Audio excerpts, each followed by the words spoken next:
ዝም አላቸው። 400 ዓመት እኮ ቀላል አይደለም። እኛ እንኳን ለዚህ ለተወሰኑ ዓመታት ለምንኖርበት እኮ ሀገር ቤተ ክርስቲያን ወገን የሚሰቃየውን እንግልትና ስቃይ አይተን ስናነባ ስናለቅስ እግዚአብሔር ለምን ዝም አለን እንላለን። አንተ እኮ አሁን ነው ዝም ያለ። እነሱ ስንት ዓመት ነው ዝም የተባሉት? 400 ዓመት። አንድ ሰው 400 ዓመት ይኖራል? መልሱ እንጂ አይኖርም አይደል? እኛ ስናውቀው በዚህ ዘመን ላይ በታ 400 ዓመት እንደውም ተውት፣ ረጅም ዓመት ብዙዎቻችን አንኖርም። ወዲያውኑ በጊዜም እንጠራለን። ኖሩም ከተባለ ምናልባት ከመቶ ከዛ በላይ አንሄድ። 400 ዓመት ማለት ትውልድ አልፎ ትውልድ ተተክቷል በችግር ውስጥ። ብዙዎች አልፈው ሌሎችም ተወልደዋል እዛው ስቃይ ውስጥ። 400 ዓመት ሙሉ እግዚአብሔር ዝም አላቸው። ለምን ዝም አላቸው 400 ዓመት? ምክንያት አለው። በነገራችን ላይ አንደኛ ዝም ያላቸው ለምን መሰላችሁ? ህዝቡ ስቃይና እንግልት ላይ መሆናቸውን ሳያይ ቀርቶ አይደለም። ግን እስራኤላውያን ባሪያ ሆነው የተገዙበት የግብጽ መሬት ላይ እንደ ግብጻውያን ይኖሩ ነበር። በጣም እኮ ነው የሚገርማችሁ። ችግርተኛ ሆነው ያ ሁሉ መከራና ስቃይ የሚያደርስባቸው ህዝብ መካከል ሆነው የህዝቡን አምልኮተ ጣዖት አብረው ይሳተፉ ነበር። የህዝቡን ባህል፣ አኗኗር፣ እሴቶቻቸውን አብረው አጋብተው ነበር። ስለዚህ እግዚአብሔር እንዴት ይቅረባቸው? ከጩኸታቸው ባልተናነሰ የሚሰሩት ኃጢአትና በደል ነበር። አሁን እግዚአብሔር በነገራችን ላይ ሳንጮህ ቀርተን አይደለም ዝም የሚለን። ከጩኸታችን ባልተናነሰ ግን ኃጢአት ሳያንሰን በደል ስለምናበዛ ነው። በምንጮህበት ልክ እኮ በምንጣራበት መጠንና ድምፅ ልክ አብረን እኮ ዝም ማለትና መቀነስ ያለብን በደልም ጭምራል። ግን እኛ በዚህ በኩል እንጮሃለን፣ በዚህ በኩል ደግሞ ሌላ ኃጢአትና ደባ እንሰራለን። ስለዚህ ዝም አላቸው። ሁለተኛ እስራኤላውያንን ዝም ያላቸው አይቶ እንዳላየ ሰምቶ እንዳልሰማ ዝም ያላቸው ሙሴ እስኪነሳ ድረስ ነው። 3 ምዕት ይናገራሉ። እግዚአብሔር ያለ ስራ ያለ ምክንያት ምንም ነገር አያረግም ይላሉ። ማረግ ተስኖት አይደለም። በነገራችን ላይ እየሰማችሁ ነው። ማረግ ተስኖት አይደለም። ያለ ሙሴ ህዝቡን ማውጣት፣ ያለ ሙሴ ያንን አገዛዝና ቀንበር ነፃ ማላቀቅ ከብዶት አይደለም። ሙሴን የፈለገው እግዚአብሔር ህዝቡን እንዲምር ምክንያት በሱ እንዲገኝ ስለፈለገ ነው። ዛሬ እግዚአብሔር በነገራችን ላይ ስንጮህ ምናልባት ዝም ያለን እንደ ሙሴ ምክንያት ሊያገኝባቸው የሚችሉ ሰዎች ስላላገኘ ቢሆን እስከኛ መካከል እንደ ሙሴ ቅን የሆነ እንደ ሙሴ ራሱን ዝቅ ያደረገ እንደ ሊቀ ነቢያት እንደ ቅዱስ ሙሴ እኔ ከሌላው ልቅደም ብሎ ነፍሱን ለሌላው አሳልፎ የሚሰጥ ሰው ከኛ መካከል አለ እንዴ? እኛ ሌላውን መማገድን የምናውቅበት እንጂ ሌላውን መክተት እሳት ውስጥ የምናውቀው እንጂ ወንድሜ እህቴ ከምትቃጠል በኔ ምክንያት ነው የመጣው ብለን እንኳን አንመጣም። ታስተውስታላችሁ ሙሴ በጣም የሚታወቀው ትልቁ ነገሩ የነበረው እግዚአብሔር አምላክ በጣም ረጅም ዘመናት እስራኤላውያን ታግሷቸው እና ከአንድ ቀን በላይ ግን የምታስታውሱ ከሆነ በጣም አብዝቶ አዘነባቸው። ምክንያቱም ህዝቡ እንደተመረጠና እንደተቀደሰ ህዝብ አይንቀሳቀስም። ህዝቡ ቃል እንደተገባለትና እግዚአብሔር እንደሚያረግለት ሰው አይራመድም ነበር። ስለዚህ ህዝቡን ላጠፋቸው ነው። ሙሴ ምን እንዳለ ትዝ ይላችኋል? ህዝቡን ከምታጠፋ እኔን ከህይወት መጽሐፍ ደምስሰኛለሁ። እኔ እግዚአብሔርን እምላችሁ እንዴት ከባድ ነገር እንደሆነ ታውቃላችሁ? አፈጣጣሪንም እርሳው እኮ ማለት እኮ ነው። መኖሬን ህልውናዬን መንግስትን ልታወርሰኝ ቃል ከገባህበት ከልቡና ላይ አጥፋኝ እኔን፣ እነሱን ግን ምህረት አድርግላቸዋል። እንዲህ ምክንያት ተገኝቶበት ሀገር፣ ወገን፣ ዘመድ፣ ቤተክርስቲያን የሚያስምር ሰው ይኖር ይሆን ከኛ መካከል? አያችሁት? እግዚአብሔር ዝም ሲል የሚሰራበትን ምክንያት እየፈለገ ነው ማለት ነው። እነዛ ምክንያቶችን ሌላ ሰው ነው ብላችሁ አትፈልጉ። እኛውንን መስተካከልና መለወጥ ያለብን እኛውንን። እግዚአብሔር ምክንያት ፈልጎ ሀገር፣ ወገን፣ ዘመድን እንዲምር ተስተካክለን መገኘት ያለብን። ሌላ ሙሴ አትጠብቁ። እኛውንን ሙሴዎቹ እኛውንን መስተካከል ያለብን። ያዕቆብ ግን በጣም የሚገርማችሁ ሲበላ ሲጠጣ ረሃቡንና ጥሙን ሲረሳ ሙሉ በሙሉ እግዚአብሔርን አልረሳውም እና መጨረሻ ላይ የሚያርፍበትና የሚያንቀላፋበት ዘመን ሲደርስ ምን አላቸው? ለልጆቹ ሰብስቦ አደራችሁን ነፍስ ከስጋዬ በምትለየበት ጊዜ ላይ እዚህ ሳይሆን ሀገሬ ቀበሩኛል። እየሰማችሁ ሀገሬ ቀበሩኝ። ሰው የሞተበት ቦታ ላይ የትም ቢቀበር እኮ ችግር የለውም።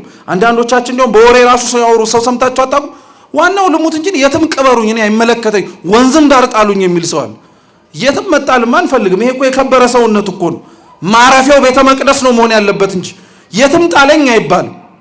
ሲጀመር የኛ አይደለም የትም ቦታ የምንጥለው ሰውነት ራሱ የማን ነው? የእግዚአብሔር ነው። ስለዚህ በእግዚአብሔር ቦታ ላይ ነው ማረፍ ያለበት። ያዕቆብ ምን አለ? የወጣውበት ቦታ ላይ ሄዳችሁ ቅበሩኝ ከአባቶቼ ከአብርሃም ከይስሐቅ ጋር አለ። ይሄ እኮ ብቻ አይደለም። ዮሴፍስ የሚያርፍበት ጊዜ ድረስ እኔንም አለ። እንግዲህ አስቡት፣ ዮሴፍ እኮ ግብፅ ላይ ንጉሥ የነበረ ሰው፣ ከንጉሱ አንድ ወደ ታች ወርዶ እንደራሴ ሆኖ ይመራ የነበረ መሪ ነው። ግብፅ እንደምታከብረው ልክ ግብፅ መቀበር ግን አልፈለግም። ግብፅ ማረፍ አልፈለግም። ግብፅ የስጋው መቀመጫ እንዲሆን አልፈለግም። አባቶች ያረፉበት አባቴ ያለበት ቦታ ሂዱና ቀበሩኛል። ሁለቱም ዮሴፍም ያዕቆብም በሚባል ደረጃ ማለት ነው እስራኤላውያን በእያንዳንዱ እንቅስቃሴያቸው ላይ አባቶቻቸውን የሚወዱበትና የሚፈቅዱበት ዋሻ ወይንም ደግሞ ማረፊያ ቦታ ያሳርፏቸዋል። ሲንቀሳቀሱ ደግሞ ሬሳቸውን ይዘው ይንቀሳቀሱ ነበር። ለአባቶቻቸውና ለቃል ኪዳኖቻቸው ያላቸው ቦታ በጣም ትልቅ ቦታ ስለሆነ ነው። ጭብጡ ግን ምን መሰላችሁ? በጣም የሚገርማችሁ ነገር ያዕቆብ ተሰዶ የመጣበት ቦታ ከነዓን እንደሆነ ታውቃላችሁ? ያዕቆብ እኮ መጀመሪያ ከነዓን ነበር። ከነበረበት ከከነዓን ነው ተነስቶ ወደ ግብፅ የወረደው። ከግብፅ ደግሞ ገብተው ተመልሰው ወዴት ነው መሄድ የፈለጉት? ወደ ከነዓን። ያላችሁበትን ቦታ በነገራችን ላይ ስታጡት ነው የምታውቁት።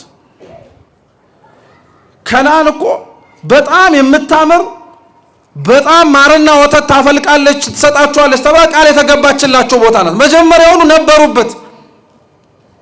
ከነዓን ቦታ ላይ ይኖሩበት ነበረ፣ ግን እህል አጡበት። እኔ በጣም ነው የሚገርማችሁ። ከነዓን እንደ አንድ ሰፈር አድርጋችሁ እንዳታስቡት። በነገራችን ላይ ከነዓን በጣም ትልቅ ከተማ ነው፣ በጣም ትልቅ ስፍራ ነው። እንዴት 72 ሰው አገር ይጠበዋል? እስኪ አስቡት ለራሳችሁ ማለት ነው። 72 ሰው አገር ይጠበዋል። 72 ሆነው የምንበላው አጣን አሉ። ስንት እኮ ያላደረሱት ያላዩት ያልተመለከቱት እኮ አገር አለ ከነዓን ላይ። እዛው ያለችባቸው ቦታ ላይ ግን ሆነው ራበን ጠማን አሉ። አንዳንድ ሰው ስንት ቤተ ክርስቲያን ውስጥ ያላየው ያልተማረው ያላወቀው ያልደረሰበት ሕይወትን ሰጥቶት ሊለውጠው የሚችል ስንት ነገር እያለ ያለበት ቦታ ላይ ሆኖ ግን ሆኖ እኔ ራበኝ ምንም እኮ ጠብ የሚል ነገር አላገኘውም ይላል።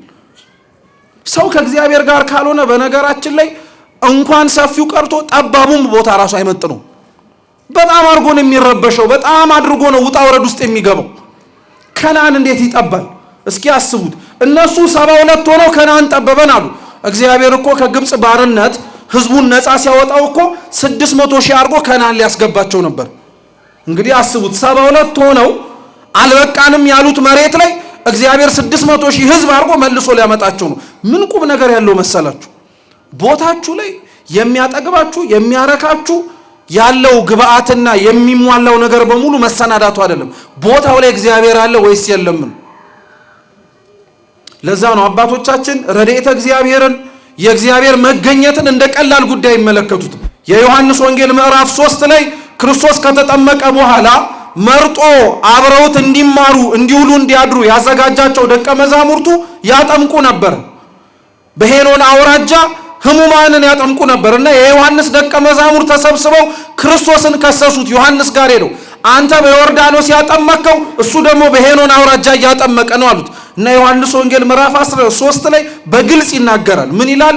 እርሱ ሳይሆን ደቀ መዛሙርቱ ነበር ሲያጠምቁ የነበሩት ይላል። እየሰማችሁ ነው? ደቀ መዛሙርቱ ነው ሲያጠምቁ የነበሩት። ግን ህዝቡ ለዮሐንስ ሄዶ ሲናገር ማን ያጠምቅ ነበር ያለው? ክርስቶስ ያጠምቅ ነበረ ብለው ነው የተናገሩት። እና አባቶቻችን ይሄንን ሲያስተምሩ ምን ይላሉ?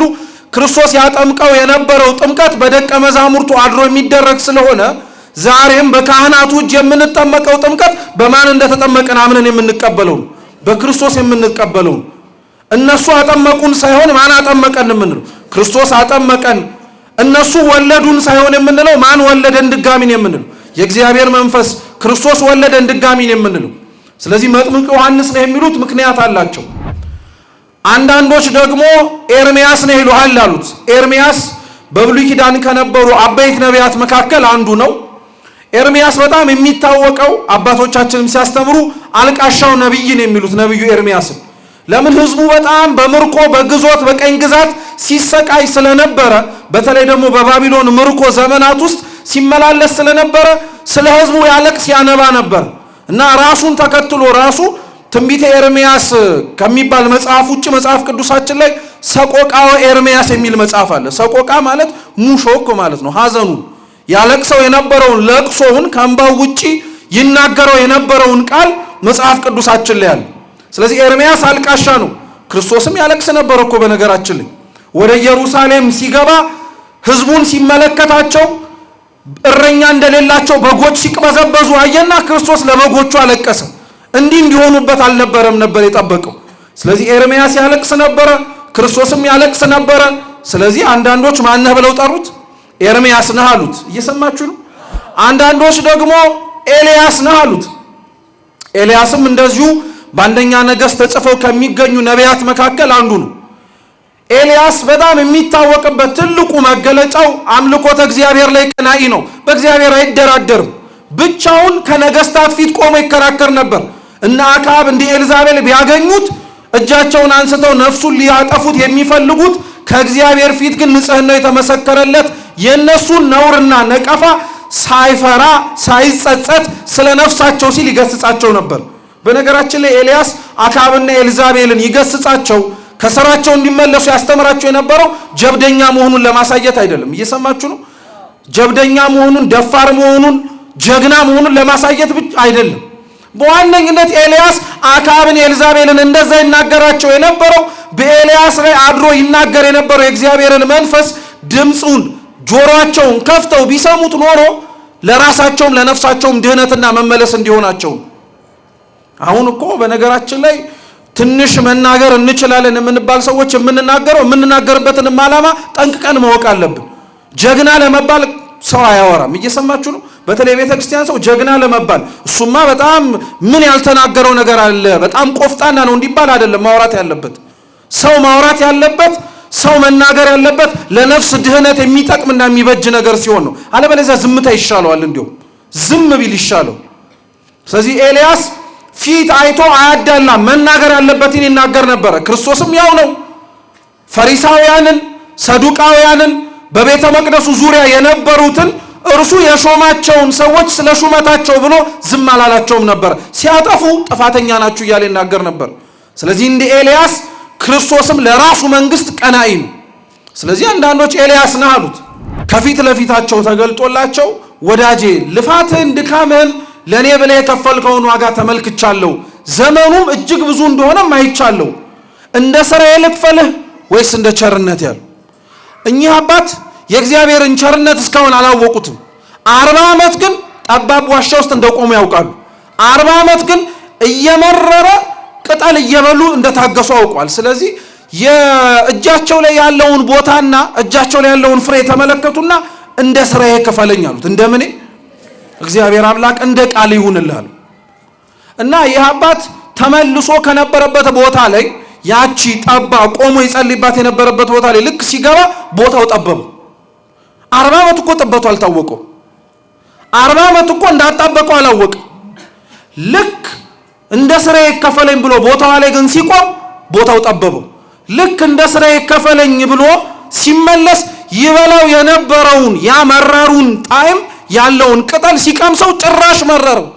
ድሮ ለካ ያጣፈጠለት ድሮ ለካ ተጠባባ የሆነች ቦታ ላይ ቆሞ እንደ ሰፊ ሁኔታ እንዲንቀሳቀስ ያደረገው የራሱ ስራ ሲሆን የማንቸርነት ነው። ሰው በዚህ መሬት ላይ ሲኖር በነገራችን ላይ ቀላል ነገር አይደለም። እግዚአብሔር እንደ ቸርነት ክፈለኝ ማለት አንዳንዶቻችን እንዲሁ ዝም ብለን ቃል ይመስለናል። ስራችን ምንም ነገር እንደማያመጣ ጠንቅቀን ስለምናውቀው ነው። ስራችን ምንም ነገር ጠብ እንደማያደርግ በደንብ ስለተረዳ ነው። ከምናወጣው ከጉልበታችን በላይ በጣም የምንተማመንበት ነገር የማን ቸርነት ነው? እግዚአብሔር ለሁላችን ቸርነቱን ያርቅብን። ስለዚህ እስራኤላውያን ቸርነቱ ርቋቸው ስለነበረ 72 ሆነው ቦታው ጠበባቸው። ከቸርነቱ ጋር አብረው ግን ሲሆኑ 600 ሺህ ሆነው ኑ ግቡበት አላቸው እግዚአብሔር። የፈርዖንን ልብ ያጸናው ራሱ ማን? እግዚአብሔር እኮ ነው። እንዲጨክንባቸው ልቡን ያደነደንኩት ማንኛል? እኔ ነኝ አሉ። ለምን እንዴ? የነዚህስ መበደል አንድ ነገር ነው። የህዝቡ ማጥፋት እሱን ተውት። የሚያሰቃያቸው ሰው እንዳይራራላቸው ራሱ ልቡን ያስጨነቅኩት ማንኛል? እኔ ነኝ፣ እኔ አምላካቸው ነኝ። እግዚአብሔር ምን ሊለን ፈልጎ መሰላችሁ? የፈርዖንን ልብ ያስጨከነው የፈርዖንን ልብ እያያቸው እንዳይራራላቸው እየተመለከታቸው እንዳያዝንላቸው ያደረገው ሊያስምርና ሊያስራራ የሚችል ነገር እነሱ ከእግዚአብሔር ፊት ስላላሳዩን።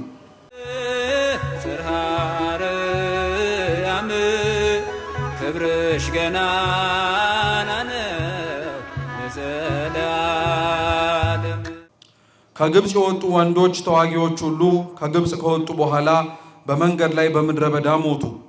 የወጡትም ወንዶች ሁሉ ተገርዘው ነበር። ነገር ግን ከግብፅ ከወጡ በኋላ በመንገድ በምድረ በዳ የተወለዱ ሕዝብ ሁሉ አልተገረዙም ነበርና ኢያሱ እነዚህን ሁሉ ገረዛቸው። እግዚአብሔርም ወተትና ማር የምታፈሰውን ምድር ለእኛ ይሰጠን ዘንድ ለአባቶቻችን የማለላቸውን ምድር እንደማያሳያቸው የማለባቸውን ከግብፅ የወጡ የእግዚአብሔርን ቃል ያልሰሙ እነዛ ተዋጊዎች ሁሉ እስኪጠፉ ድረስ የእስራኤል ልጆች 40 ዓመት በምድረ በዳ ይዞሩ ነበረ። ልጆቻቸውን በእነርሱ ፈንታ አስነሳ። እነዚህንም ኢያሱ ገረዛቸው፣ በመንገድ ስለተወለዱ አልተገረዙም ነበርና። በተገረዙም ጊዜ እስኪድኑ ድረስ በሰፈር ውስጥ ተቀመጡ። እግዚአብሔርም ኢያሱን ዛሬ የግብፅን ተግዳሮት ከእናንተ ላይ አስወግጃለሁ አለው። ስለዚህ የዛ ስፍራ ስም እስከ ዛሬ ድረስ ጌልጌላ ተብሎ ተጠራ። የእስራኤል ልጆች በጌልገላ ሰፈሩ። ከወሩም በ14ኛው ቀን በመሸ ጊዜ በዮርዳኖስ ማዶ በኢያሪኮ ምዕራብ ፋሲካን አደረጉ። ከምድሪቱም ፍሬ ቂጣን፣ አዲስ እህል በዚያው ቀን በሉ። በነጋውም ከምድሪቱ ፍሬ ከበሉ በኋላ መናው ቀረ። ከዚያም በኋላ የእስራኤል ልጆች ዳግመኛ መና አላገኙም። በዚያውም ዓመት የፊኒቆንን ምድር ፍሬ ሰበሰቡ። እንዲህም ሆነ ኢያሱ በኢያሪኮ አጠገብ ሳለ ዓይኑን አንስቶ ተመለከተ። እነሆም የተመዘዘ ሰይፍ በእጁ የያዘ ሰው በፊቱ ቆሞ አየ። ኢያሱም ወደ እርሱ ቀርቦ ከእኛ ወገን ነህ ወይስ ከጠላቶቻችን ወገን ነህ አለው። እርሱም እኔ የእግዚአብሔር ሰራዊት አለቃ ነኝ፣ አሁን ወደ አንተ መጥቻለሁ አለ። ኢያሱም ወደ ምድር በግንባሩ ተደፍቶ ሰገደና በባሪያ ዘንድ ምን አቁመሃል አለው። የእግዚአብሔር ሰራዊት አለቃ ኢያሱን አንተ የቆምክባት ስፍራ የተቀደሰች ናትና ጫማህን ከእግርህ አውልቅ አለው። ኢያሱም እንዲሁ አደረገ ይላል። ስለ ቅዱስ ቃሉ የአምላካችን የልዑል እግዚአብሔር ስም የተመሰገነ ይሁን። መጽሐፈ ኢያሱ ምዕራፍ 5 ከቁጥር 1 እስከ 15 ያለውን ወይም ደግሞ ሙሉ ምዕራፍ 5ን ነው እንደ እግዚአብሔር ቅዱስ ፈቃድ አሁን በንባብ ሁላችን ሲነበብ የሰማ ነው። በዚህ ቃል መነሻነት ነው የዛሬውንም ትምህርታችን የምንማረው። ሁሉንም ምናልባት ለማስታወስ ግን ሊከብድ ስለሚችል ይህን ሁሉ በአጭሩ ለትምህርታችን መነሻ ርዕስ የምናረገው የተመዘዘ ሰይፍ ይዞ ከኢያሱ ፊት የቆመው መልአክ የተናገረውን ይሆናል። አብራችሁን በሉ። አንተ የቆምክባት ስፍራ የተቀደሰች ናትና ጫማህን ከእግርህ አውልቅ። እስኪ ድጋሚ ሁላችንም በአንድነት እንበለው። አንተ የቆምክባት ስፍራ የተቀደሰች ናትና ጫማህን ከእግርህ አውልቅ። ሶስተኛ እስኪ እንበለው። አንተ እሺ የቆምክባት ስፍራ ምንህን ከእግርህ አውልቅ፣ ጫማህን ከእግርህ አውልቅ በሚል መነሻ ርዕስ አድርገን ይህንኑ ያነበብነውን ክፍለ ምንባብ መጽሐፍ ቅዱስ ላይ የተጻፈውን ታሪክ እንማራለን። በድጋሚ አምላካችን እንዲያስተምረን የእርሱ ቅዱስ ፈቃድ ይሆንልን። ትላንትና ያከበርነው የታላቁ የገናናው መልአክ የቅዱስ ሚካኤል ዓመታዊ ክብረ በዓል እንዲሁም ዛሬ ህዳር 13 አእላፍ መላእክት ብለን በስም ጠርተን የማናውቃቸው በእግዚአብሔር ዘንድ ግን ስማቸውና ግብራቸው ዘወትር የሚታወቁ ለእኛ አገልግሎት የሚሰጡ ቅዱሳን መላእክት የሚታሰቡበት ክብረ በዓል ነው። በሌሊት በሚደረገው አገልግሎት በቅዱስ ያሬድ ዜማ ላይ በእነዚህ ሁለት በዓላት ላይ የሚቆመው ቃለ እግዚአብሔር የሚደረሰው ምልጣን ቀለሙ የሚዜመው ዜማ በሙሉ ትኩረት ያደረገውና የሚናገረው በዋነኝነት እስራኤላውያን ከግብፅ ባርነት እግዚአብሔር እንዴት ነፃ እንዳወጣቸውና እንዳሻገራቸው። ለዛ ነው ህዳር 12 አንዱ ከሚከበርባቸው ምክንያቶች ውስጥ ከቅዱስ ሚካኤል ሹመቱ ባለፈ ታስቦ የሚለው ትልቁ በዓል እግዚአብሔር አምላክ እስራኤላውያን የተባሉትን የተመረጡትን ዘሮቹን ከግብፅ ባርነት እንዴት ነፃ እንዳደረጋቸው የሚነገርበት የእግዚአብሔርም ድንቅ ሥራ የሚታወስበት ነው። መጽሐፈ ኢያሱ እግዚአብሔር አምላክ በሙሴ አማካኝነት ካጻፋቸው ከአምስቱ ብሔረ ኦሪት በኋላ የሚገኝ የብሉይ ኪዳን የታሪክ መጽሐፍ ነው። መጽሐፈ ኢያሱ ተብሎ ስለሚጠራው ከሙሴ በኋላ እስራኤላውያንን እንዲመራና ቃል የገባላቸውን ምድረ ርስት ከነዓን እንዲወርሱ እግዚአብሔር የመረጠላቸው ከሙሴ በኋላ ተተክቶ ሕዝቡን ያስተዳድር የነበረ መሪ ነው።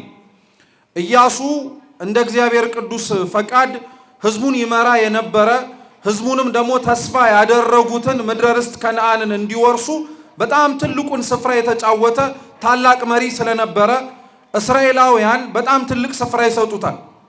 ጌታችን መድኃኒታችን ኢየሱስ ክርስቶስ በዚች ምድር ላይ ተመላልሶ በሚያስተምርበት በዘመነ ስጋዊ ወራቱ ራሱ እስራኤላውያን በጣም ትልቅ ቦታ ከሚሰጧቸው ነቢያት መካከል ሙሴና ኢያሱ በጣም ይጠቀሱበታል። ታስታውሱ እንደሆነ ክርስቶስ በፊልጵስዩስ ቂሳሪያ ላይ ተቀምጦ ደቀ መዛሙርቱን ጥያቄ ጠይቋቸው ነበረ። ምን አላቸው? ሰዎች የሰውን ልጅ ማን ይሉታል አላቸው። ስለ ማንነቱን የጠየቃቸው እና ሰዎች ተብለው የሚጠሩት ከደቀ መዛሙርቱ ውጪ ያሉት ሰዎች ክርስቶስን ማን ብለው እንደሚጠሩት ተናገሩ። አንዳንዶች መጥምቁ ዮሐንስ ነው ይሉሃል፣ አንዳንዶች ኤርምያስ ነው ይሉሃል፣ አንዳንዶች ኤልያስ ነው ይሉሃል፣ አንዳንዶች ደግሞ ከነቢያት አንዱ ነህ ብለው ይጠሩሃል።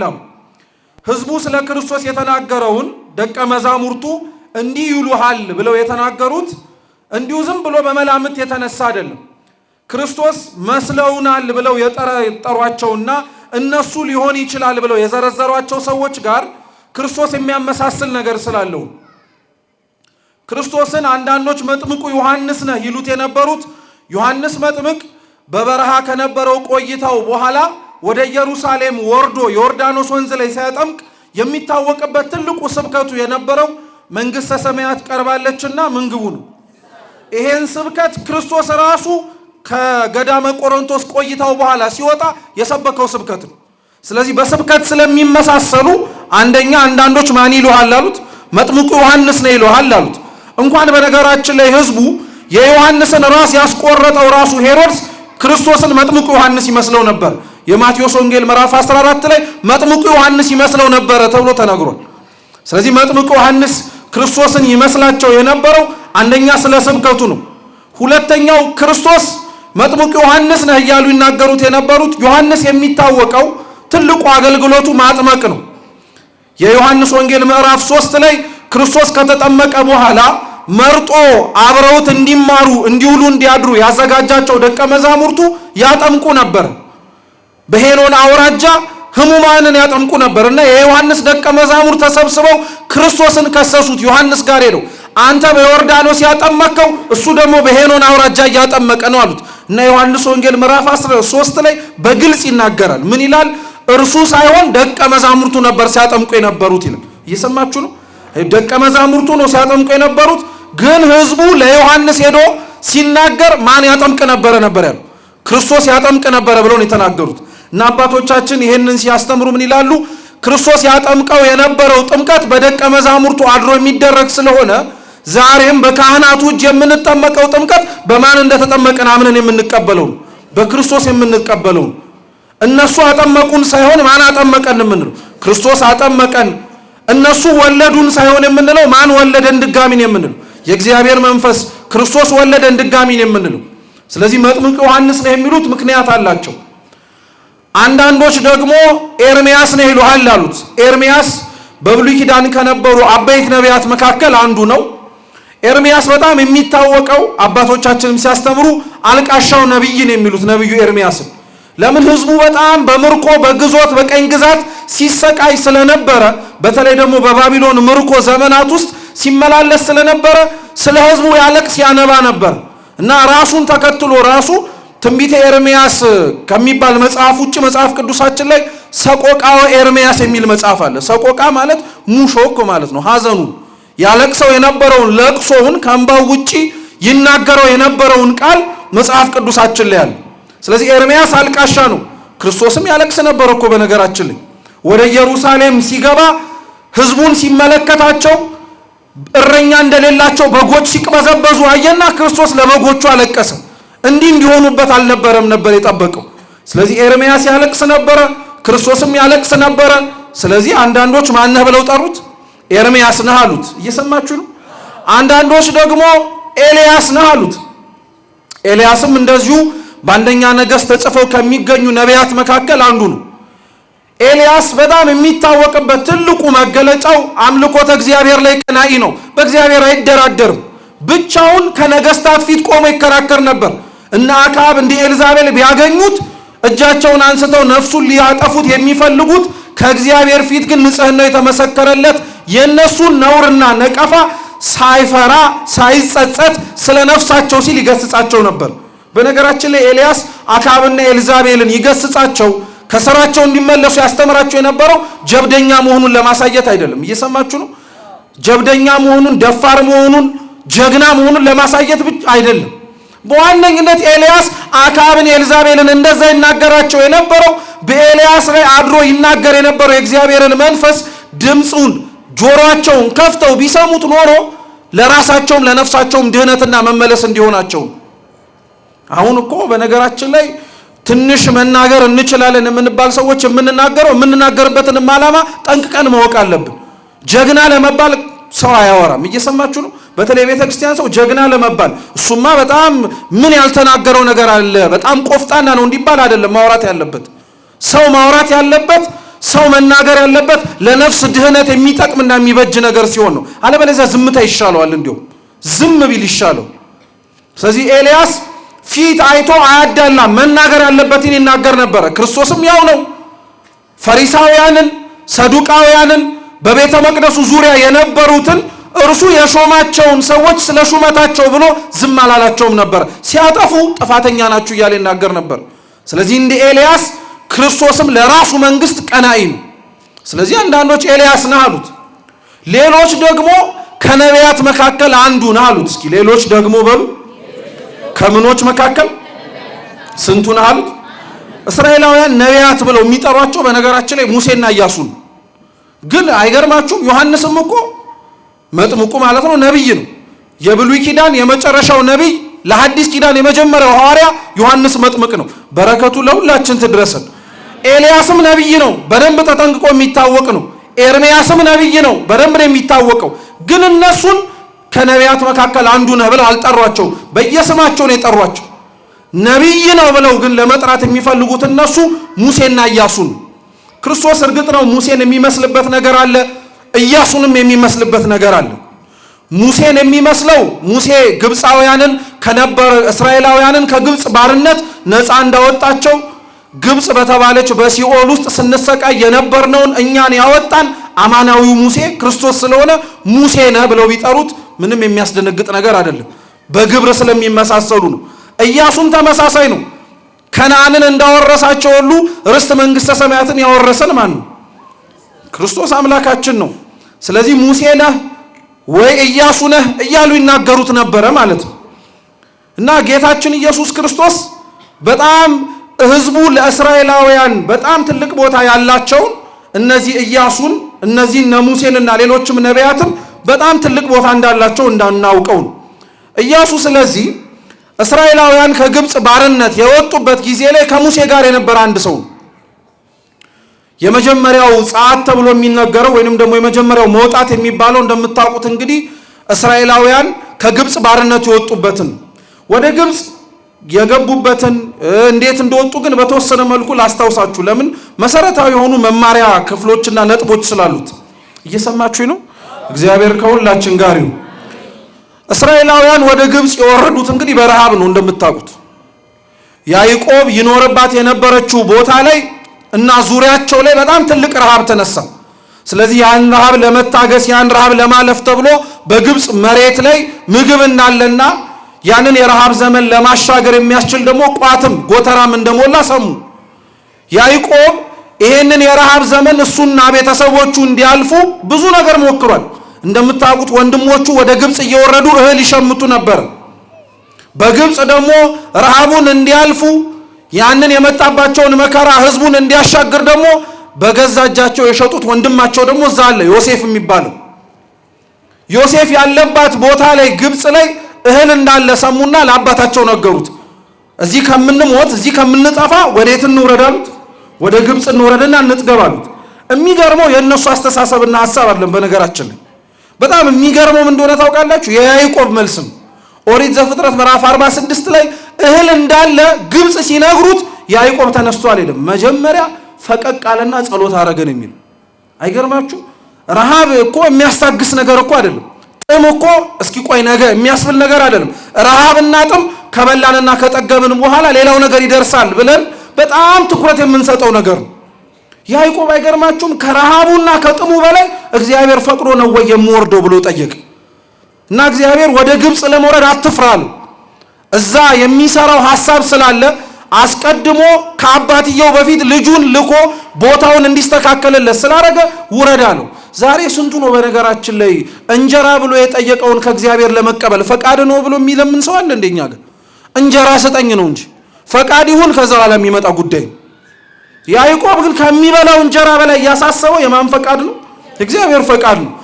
መውረዴን ትፈቅዳለህ ወይ? መሄዴን ትመኝልኛለህ ወይ አለ። ብዙ ነገር ነው የለመነው። ቤት ገብታችሁ አንብቡት። እግዚአብሔር እሺ አትፍራ ውረድ አለው። 72 ነፍሳት ሆነው ይላሉ አባቶቻችን ከነበሩበት ቦታ ላይ ወረዱ። ግብፅ ደረሱ። ታሪኩን ለማሳጠር ዮሴፍን መጀመሪያ ላይ አላወቁትም ነበረ፣ በኋላ ላይ ግን አወቁት። ከዛ በኋላ አባታቸውንም በዛ በግብፅ ዙሪያ ይገኝ የነበረውን ምግብ እያበላ እያጠጣ እንዲኖር አደረገው።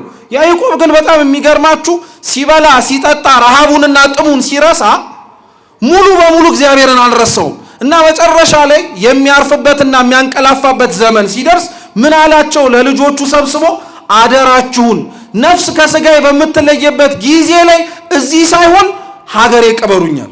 እየሰማችሁ ነው? ሀገሬ ቀበሩኝ። ሰው የሞተበት ቦታ ላይ የትም ቢቀበር እኮ ችግር የለውም። አንዳንዶቻችን እንዲያውም በወሬ ራሱ ሰው ያወሩ ሰው ሰምታችሁ አታውቁም? ዋናው ልሙት እንጂ የትም ቅበሩኝ እኔ አይመለከተኝ ወንዝም ዳር ጣሉኝ የሚል ሰው አለ። የትም መጣልም አንፈልግም። ይሄ እኮ የከበረ ሰውነት እኮ ነው። ማረፊያው ቤተ መቅደስ ነው መሆን ያለበት እንጂ የትም ጣለኝ አይባልም። ሲጀመር የኛ አይደለም የትም ቦታ የምንጥለው ሰውነት ራሱ የማን ነው? የእግዚአብሔር ነው። ስለዚህ በእግዚአብሔር ቦታ ላይ ነው ማረፍ ያለበት። ያዕቆብ ምን አለ? የወጣውበት ቦታ ላይ ሄዳችሁ ቅበሩኝ ከአባቶቼ ከአብርሃም ከይስሐቅ ጋር አለ። ይሄ እኮ ብቻ አይደለም። ዮሴፍስ የሚያርፍበት ጊዜ ድረስ እኔንም አለ። እንግዲህ አስቡት፣ ዮሴፍ እኮ ግብፅ ላይ ንጉሥ የነበረ ሰው ነው። ከንጉሱ አንድ ወደ ታች ወርዶ እንደ ራሴ ሆኖ ይመራ የነበረ መሪ ነው። ግብፅ እንደምታከብረው ልክ ግብፅ መቀበር ግን አልፈለግም። ግብፅ ማረፍ አልፈለግም። ግብፅ የስጋው መቀመጫ እንዲሆን አልፈለግም። አባቶች ያረፉበት አባቴ ያለበት ቦታ ሂዱና ቀበሩኛል። ሁለቱም ዮሴፍም ያዕቆብም በሚባል ደረጃ ማለት ነው እስራኤላውያን በእያንዳንዱ እንቅስቃሴያቸው ላይ አባቶቻቸውን የሚወዱበትና የሚፈቅዱበት ዋሻ ወይንም ደግሞ ማረፊያ ቦታ ያሳርፏቸዋል። ሲንቀሳቀሱ ደግሞ ሬሳቸውን ይዘው ይንቀሳቀሱ ነበር። ለአባቶቻቸውና ለቃል ኪዳኖቻቸው ያላቸው ቦታ በጣም ትልቅ ቦታ ስለሆነ ነው። ጭብጡ ግን ምን መሰላችሁ? በጣም የሚገርማችሁ ነገር ያዕቆብ ተሰዶ የመጣበት ቦታ ከነዓን እንደሆነ ታውቃላችሁ? ያዕቆብ እኮ መጀመሪያ ከነዓን ነበር። ከነበረበት ከከነዓን ነው ተነስቶ ወደ ግብፅ የወረደው። ከግብፅ ደግሞ ገብተው ተመልሰው ወዴት ነው መሄድ የፈለጉት? ወደ ከነዓን። ያላችሁበትን ቦታ በነገራችን ላይ ስታጡት ነው የምታውቁት። ከነዓን እኮ በጣም የምታምር በጣም ማርና ወተት ታፈልቃለች ትሰጣቸዋለች ተብላ ቃል የተገባችላቸው ቦታ ናት። መጀመሪያውኑ ነበሩበት። ከነዓን ቦታ ላይ ይኖሩበት ነበረ፣ ግን እህል አጡበት። እኔ በጣም ነው የሚገርማችሁ። ከነዓን እንደ አንድ ሰፈር አድርጋችሁ እንዳታስቡት። በነገራችን ላይ ከነዓን በጣም ትልቅ ከተማ ነው፣ በጣም ትልቅ ስፍራ ነው። እንዴት 72 ሰው አገር ይጠበዋል? እስኪ አስቡት ለራሳችሁ ማለት ነው። 72 ሰው አገር ይጠበዋል። 72 ሆነው የምንበላው አጣን አሉ። ስንት እኮ ያላደረሱት ያላዩት ያልተመለከቱት እኮ አገር አለ ከነዓን ላይ። እዛው ያለችባቸው ቦታ ላይ ግን ሆነው ራበን ጠማን አሉ።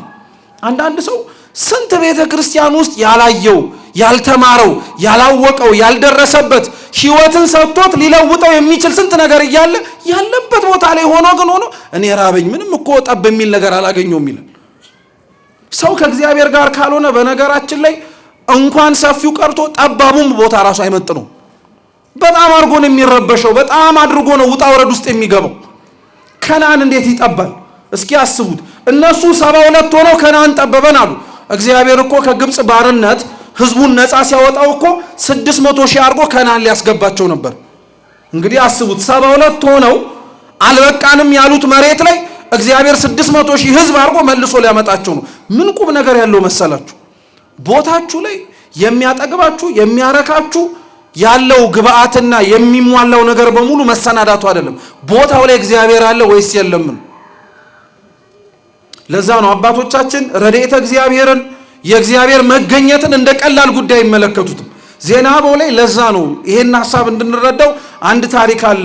ለረጅም ዓመታት በጾም በጸሎት ተወስነው ይኖሩ የነበሩ አንድ አባት ነበሩ ይባላል እና እኚህ አባት ለ40 ዓመት ያክል ከዘረጉ ሳያጥፉ ካሉበትም ቦታ ሳይወጡ ፍሩክታ መካከል ማለትም ደግሞ በጣም ጠባብ የሆኑ አለት አጣብቂኝ ውስጥ ገብተው መራር የሆነ ቅጠል እየበሉ ይጾሙ ይጸልዩ ነበር። ስንት ዓመት? 40 ዓመት። እግዚአብሔር አምላክ ጽናታቸውን ተጋድሏቸውን የቆዩበትን ዘመን ተመለከተና ከፊት ለፊታቸው ተገልጦላቸው ወዳጄ ልፋትህን ድካምህን ለኔ ብለህ የከፈልከውን ዋጋ ተመልክቻለሁ፣ ዘመኑም እጅግ ብዙ እንደሆነም አይቻለሁ። እንደ ስራዬ ልክፈልህ ወይስ እንደ ቸርነት ያለው? እኚህ አባት የእግዚአብሔርን ቸርነት እስካሁን አላወቁትም። 40 ዓመት ግን ጠባብ ዋሻ ውስጥ እንደቆሙ ያውቃሉ።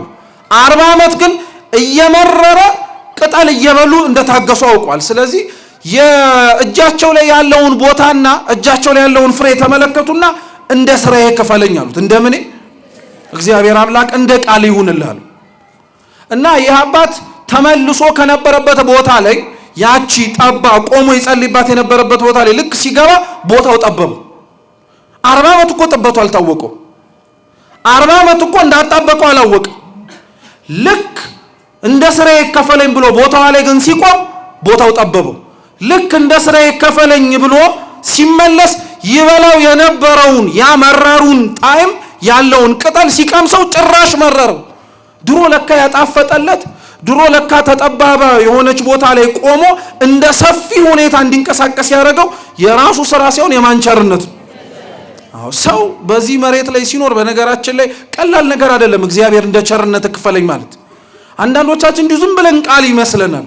ስራችን ምንም ነገር እንደማያመጣ ጠንቅቀን ስለምናውቀው ነው። ስራችን ምንም ነገር ጠብ እንደማያደርግ በደንብ ስለተረዳ ነው። ከምናወጣው ከጉልበታችን በላይ በጣም የምንተማመንበት ነገር የማን ቸርነት ነው? እግዚአብሔር ለሁላችን ቸርነቱን አያርቅብን።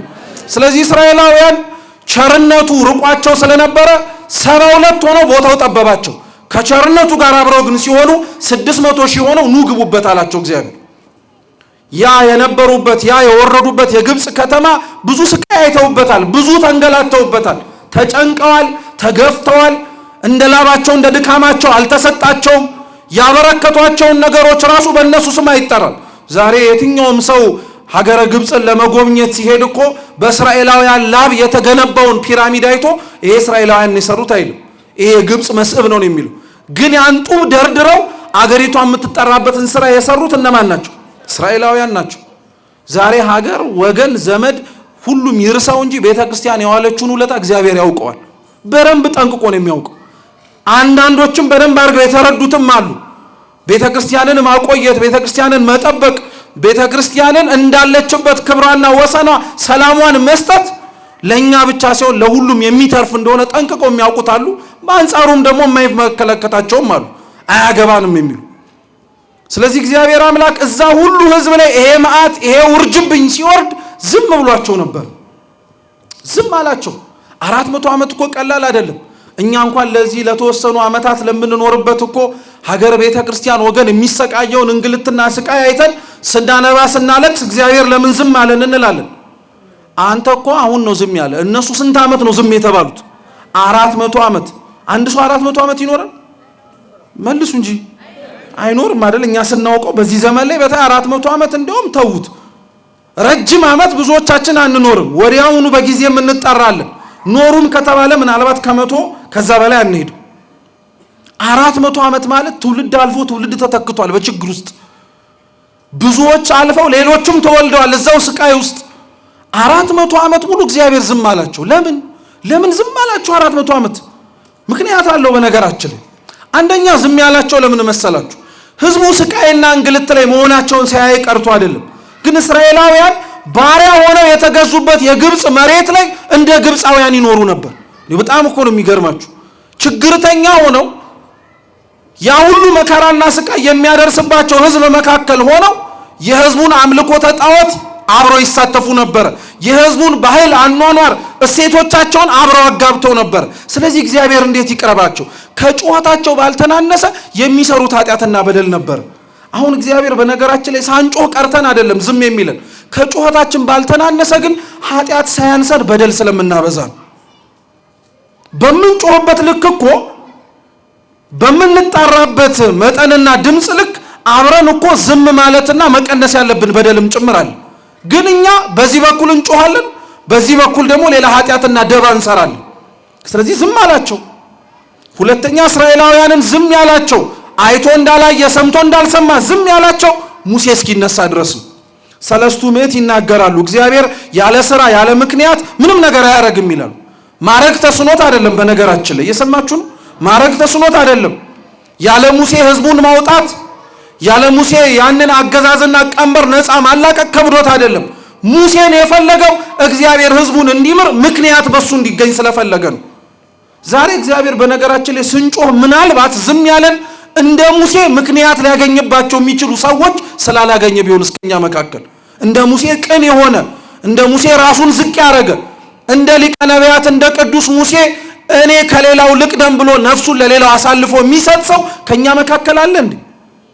እኛ ሌላውን መማገድን የምናውቅበት እንጂ ሌላውን መክተት እሳት ውስጥ የምናውቀው እንጂ ወንድሜ እህቴ ከምትቃጠል በኔ ምክንያት ነው የመጣው ብለን እንኳን አንመጣም። ታስተውስታላችሁ ሙሴ በጣም የሚታወቀው ትልቁ ነገሩ የነበረው እግዚአብሔር አምላክ በጣም ረጅም ዘመናት እስራኤላውያን ታግሷቸው እና ከአንድ ቀን በላይ ግን የምታስታውሱ ከሆነ በጣም አብዝቶ አዘነባቸው። ምክንያቱም ህዝቡ እንደተመረጠና እንደተቀደሰ ህዝብ አይንቀሳቀስም። ህዝቡ ቃል እንደተገባለትና እግዚአብሔር እንደሚያደርግለት ሰው አይራመድም ነበር። ስለዚህ ህዝቡን ላጠፋቸው ነው። ሙሴ ምን እንዳለ ትዝ ይላችኋል? ህዝቡን ከምታጠፋ እኔን ከህይወት መጽሐፍ ደምስሰኛለሁ። እኔ እግዚአብሔርን እምላችሁ እንዴት ከባድ ነገር እንደሆነ ታውቃላችሁ? አፈጣጣሪንም እርሳው እኮ ማለት እኮ ነው። መኖሬን ህልውናዬን መንግስትን ልታወርሰኝ ቃል ከገባህበት ከልቡና ላይ አጥፋኝ እኔን፣ እነሱን ግን ምህረት አድርግላቸዋል። እንዲህ ምክንያት ተገኝቶበት ሀገር፣ ወገን፣ ዘመድ፣ ቤተክርስቲያን የሚያስምር ሰው ይኖር ይሆን ከኛ መካከል? አያችሁት? እግዚአብሔር ዝም ሲል የሚሰራበትን ምክንያት እየፈለገ ነው ማለት ነው። እነዛ ምክንያቶችን ሌላ ሰው ነው ብላችሁ አትፈልጉ። እኛውንን መስተካከልና መለወጥ ያለብን እኛውንን። እግዚአብሔር ምክንያት ፈልጎ ሀገር፣ ወገን፣ ዘመድን እንዲምር ተስተካክለን መገኘት ያለብን። ሌላ ሙሴ አትጠብቁ። ሙሴዎቹ እኛውንን መስተካከል ያለብን። እዚህ ሙሴ እስኪነሳ ኃጢአት በደላቸውን እስኪተው ድረስ ታገሳቸው። እነሱ ኃጢአት በደላቸውን አላቆሙም። ሙሴ ግን መጣ። ሙሴ ተነሳ፣ እንደምታስታውሱት ወጣ። ተመልሶ በእርጅና ወራት ደግሞ እግዚአብሔር አምላክ መልሶ ግብፅ ላይ አስመጣው። 10 መቅሰፍቶችን ፈርዖን ላይ ላከበት። የፈርዖን መቅሰፍትስ ላይ የምንማረው ቁም ነገር ምን መሰላችሁ? ኦሪት ዘጸአት ምዕራፍ 3 ላይ እግዚአብሔር አምላክ በጸጳጦሱ ሙሴን ሲያነጋግረው ህዝቤን ሂድና ለፈርዖን ልቀቅ ብሎሃል በለዋል። እየሰማችሁ ምን አርግ ብሎሃል? ልቀቅ ብሎሃል በለዋል። ሙሴ ብዙ ነገር ተናግሯል። እግዚአብሔር ከተናገራቸው ነገሮች መካከል በጣም የሚገርመው ምን መሰላችሁ? ምን አለ? የፈርዖንን ልብ አጽንቼባቸዋለሁ አለ። እየሰማችሁ የፈርዖንን ልብ ያጸናው ራሱ ማን? እግዚአብሔር እኮ ነው። እንዲጨክንባቸው ልቡን ያደነደንኩት ማንኛል? እኔ ነኛል። ለምን እንዴ? የነዚህስ መበደል አንድ ነገር ነው። የህዝቡ ማጥፋት እሱን ተውት። የሚያሰቃያቸው ሰው እንዳይራራላቸው ራሱ ልቡን ያስጨነቅኩት ማንኛል? እኔ ነኝ። እኔ አምላካቸው ነኝ። እግዚአብሔር ምን ሊለን ፈልጎ መሰላችሁ? የፈርዖን ልብ ያስጨከነው የፈርዖን ልብ እያያቸው እንዳይራራላቸው እየተመለከታቸው እንዳያዝንላቸው ያደረገው ሊያስምርና ሊያስራራ የሚችል ነገር እነሱ ከእግዚአብሔር ፊት ስላላሳዩን። ሁሉም ከላይ ሲታይ የሚያለቅስ ይመስላል። ሁሉም ከላይ ሲታይ እያነባ ማረኝ የሚል ይመስላል። ከነሱ መካከል ግን ያወጣህን በረሃ ላይ ልትገለን ነው ብለውታል። ካንተ ከዚህ ከምታሰቃየን በረሃ የግብፅ ሽንኩርት ይሻለናል ብለውታል። አያችሁ፣ ልባቸው ውስጥ ነበር በደንብ ጠንቅቆ። ስለዚህ ከልባቸው አውጥተው ከልባቸውም አሽቀንጥረው እግዚአብሔርን የሚፈልጉበትን ምክንያት ስላልተገኘ የፈርዖን ልብ እኔ ነኝ ያስጨከንኩባቸዋል። እግዚአብሔር እኮ እንደዚህ አይነት አምላክ እኮ ነው። ሳትፈልገው በልብ ውስጥ ሌላ ነገር ደባ ይዘህና ሌላ ዓላማ ኖሮ ከፊት ለፊቱ ስትቆም ሞኝ እኮ አይደለም እግዚአብሔር። ልብን ኩላሊትን ይመረምራል ሲባል ንግግር ብቻ ይመስለናል እንዴ? በደንብ አድርጎ ነው የሚፈትነው የሚያየው እግዚአብሔር። ስለዚህ ህዝቡን በደንብ አድርገው እንዲታሹ አረጋቸው። በደንብ አድርገው እንዲበቁ መከራ በቃን እስኪሉ ድረስ ችግር በቃን እስኪሉ ድረስ በደንብ አቆያቸው። ከዛ በኋላ ግን የፈርዖንን ልብ ያጸናው እግዚአብሔር መልሶ ራሱ ሰበረው። የመጨረሻው መቅሰፍት ትዝ የሚላችሁ ከሆነ 10ሩንም መቅሰፍት አረገና እግዚአብሔር 11ኛው መቅሰፍት የሚባለው ሞተ በኩር ነው። የፈርዖንን ልጅ ጨምሮ መቃንና ጉበኑን ላይ ደም ያልቀቡትን ሰዎች በሙሉ ከብትም እንስሳንም ጨምሮ የመጀመሪያ ልጆቻቸው ሞቱ ሁሉም። ፈርዖን 10 መቅሰፍት ሲመጣበት እኮ አንዴ እሺ አንዴም ብያለ ነበር። የገዛ ልጁን ግን ሲያጣ ከአቅሙ በላይ ሆነበት። በቃ ይዘህልኝ ውጣ አልፈልግም አለ። እግዚአብሔር ለምን ይመስላችኋል 11ኛው መቅሰፍት መጀመሪያ ማድረግ አይችልም ነበር? ሞተ በኩርን መጀመሪያ አድርጎ እኮ በመጀመሪያው መቅሰፍት ማገላገል ይችል ነበር።